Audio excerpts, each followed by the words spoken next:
මොන්නේ මේ පලාතෙද? නැතුව පෙරේරගේ ගෙවල් කොහෙද? පෙරලා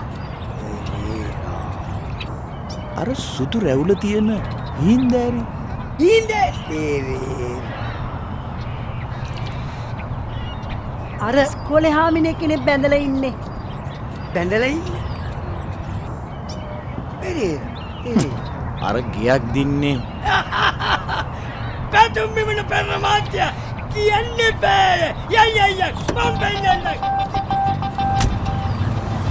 දිනුම ගෙනෙන ගිනුම සුකෝපභෝගී නිවසක් සමග අගනා ගෘහෝපකරණ මර්සිඩීස් බෙන්ස් මෝටර රථයක් සමග ලෝක සවාරියක් ඇතුළු තෑගි රැසක් HNB පැතුම් විපන 2012 වැඩියෙන් ඉක්‍රි කර වැඩිපුර දිනා ගන්න